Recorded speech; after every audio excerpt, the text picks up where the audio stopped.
All right, let's go to Mr. Tom Murphy, who now joins us this morning. Tom, the question that we posed prior to you coming on is the swing game for Arkansas' schedule. Tommy thinks it's Mississippi State, which it's hard to argue with. I think it's BYU right before the bye. And it's hard for me to pick a non-conference game, but I still think that might be it. In your opinion, what is the swing game for Arkansas's football schedule this season? Morning, guys. Oh, man, that's hard to pin down. I mean, look, Eddie, the A&M game, that's huge. And it's a conference game. And it's a team that thinks that they ought to be banging on the door for the college football playoff, and they lost to Arkansas last year. So that's a huge swing game. Look, there's never been a schedule like this in Arkansas football history, and I'm not sure if there's been one in college football history where every game has storylines and great meaning, starting with the opener against the team that was in the playoff, that when you schedule this, it was like, hey, where will Cincinnati be? What conference will they be in? Mm-hmm. And now, they're on their way up, and they have a great coach. And every non-conference game, the BYU game out there, that's going to be hard as heck. Liberty with Hugh Freeze, they're going to have some offensive wrinkles that are hard to deal with, and then Bobby Petrino. So I am so jacked up about every game on the schedule. But think about this, y'all. In all my years covering the Razorbacks, it seems as if they do things like this. They catch Kentucky when they have Andre Woodson. They catch Vanderbilt when they're on an upswing. And some quarterback comes back, he's been injured, and he's going to play against the Razorbacks. And it happened. There's a long documented history of catching teams at the wrong time. How about this year? Cincinnati depleted. Desmond Ridder gone. The two great cornerbacks, Sauce Gardner and the other dude, gone. And you could go down the list. Malik Willis at Liberty, gone. So it just seems like maybe there's this proper karma going on with Arkansas football that and honestly, it wouldn't matter that much because they're a quality team that every opponent, the Ole Miss game, perfect example, just total shootout.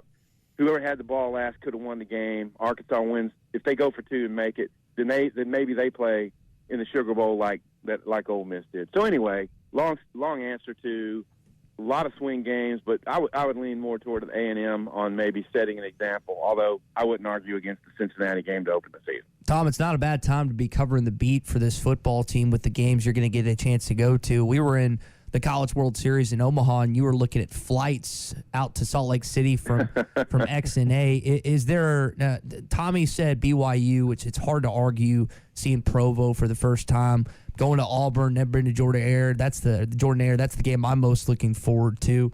Tom, what is the most game, home or away, that you're most looking forward to attending this season? Well, I mean, I'm a big travel guy, and I was out in Salt Lake too. Exactly this time last summer, as a matter of fact. Heck yeah. Yeah, and had a great time. Went to Yellowstone and so on and so forth. And I'm on a state capitol grab, so I go to these states and I go to the state capitol, and I go in and I take pictures of the domes in them, and I have a good time. I know it's kind of geeky, but I do it. And so I would say that game, just because the scenery, flying into I guess it's the Wasatch or Uintas Mountains. I'm not sure what the name of the mountains. And BYU is going to be such a tough opponent as well.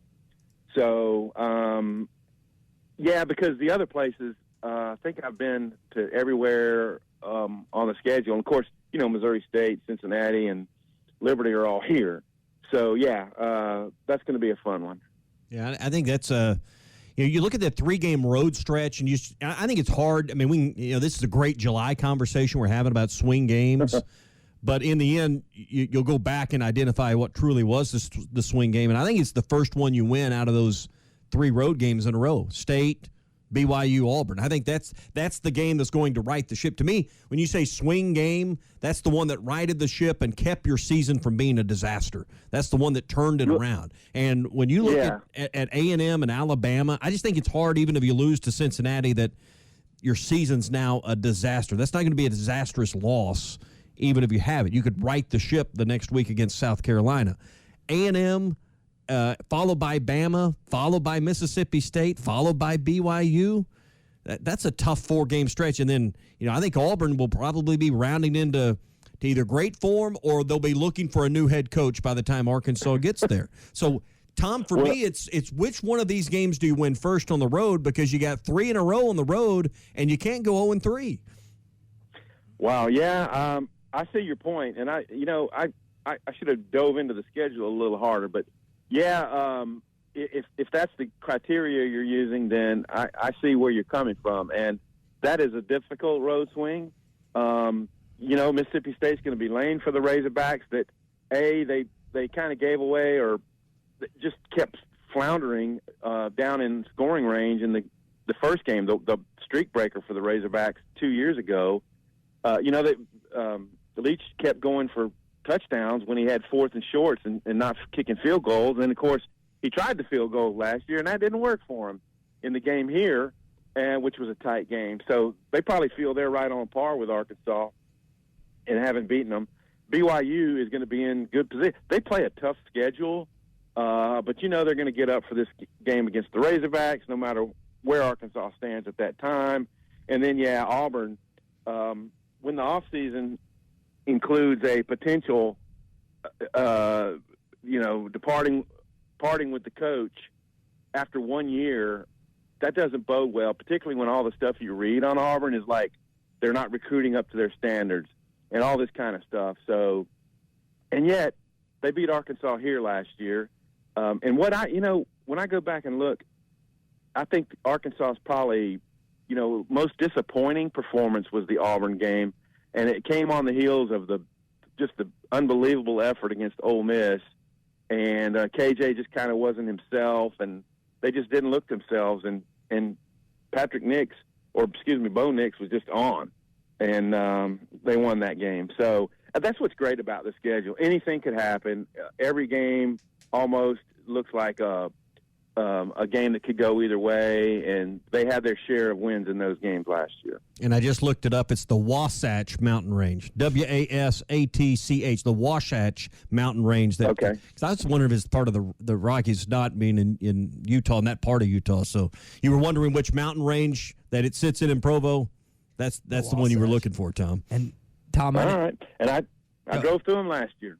That's awesome. And we were looking at pictures from the baseball. I showed Tommy the picture of the background of the football stadium yesterday. I don't know if I've seen more beautiful scenery outside of just a college campus than what BYU has to offer down there in Provo. It's pretty cool. I want to switch gears real quick, Tom. We had Connor Noland on yesterday. He was kind enough to give us some of his time on Wednesday, and he mentioned there's a possibility that he could come back to school next year. And we can get into should he, but I want to ask from your vantage point, if he decided to, and I don't know what percentage it is, what kind of impact would that have on Arkansas baseball next season? Well, and I wish Connor the best. He stuck through it through a couple of injury-type seasons and then became the ace this year. Got it turned around. I mean, great start, had that middle section where it's shorter starts, but then he was everything you'd want from your Hogs in the postseason. And really, if they just scored a few runs, would have been the pitcher that led them into the championship round. So if he comes back, you have a unquestioned leader of your team and pitching staff, could be your Friday night Hogs yet again.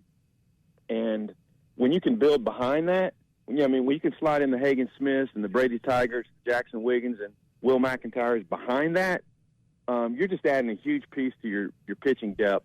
And, I don't know if, Robert Moore, there's talk that potentially he might come back. And so it's all about where they might be drafted, what kind of bonus they could get, what guaranteed money and all that. And their decisions, and Razorback fans are just going to have to kind of let them play it out. And if it happens for them, then it's just a huge bonus. Well, Tom, we'll leave it there, man. We appreciate you making some time for us this morning. And by the way, I have a buddy, Tom, that literally tells me every time I see him that he freaking loves you. He loves listening to you. So I just want to, and I'm not, there's no BS this morning. I'm not kidding. Every time I see him and we talk about sports, he always say, I love listening to Tom every Monday and Thursday. So I wanted to pass that along to you this morning. Thanks, Ty. That's a picker-upper. And, hey, next week, we get to talk about potentially SEC Media Days in a week from Monday. A week from Monday, yeah. Let's go. Atlanta. You're up, baby. Can you chaperone these two? Can you chaperone Ty and Drew for me down there? Nothing but Hawaiian shirts, Tom, right? Hey, Ty was on a good behavior in Omaha, man. Thank you. I thought he did well. Well, I appreciate the key that. to keeping Ty on good behaviors is if guys like you and me just go to bed early, we don't see the bad behavior. So that's how he stays on good behavior. So. Well, I certainly obliged on that front in Omaha. So talk to y'all next week. All right, Partners at BetOnline continue to be the #1 source for all your betting needs and sports info. Find all the latest odds, news, and sports developments, including this year's Wimbledon Finals, Major League Baseball, the latest fighting news, and even next season's early NFL futures. Head to the website or use your mobile device to sign up today to receive your 50% welcome bonus on your first deposit. Just use our promo code BLEAV. That's BLEAV to get the bonus and get into the action. Bet online, where the game starts.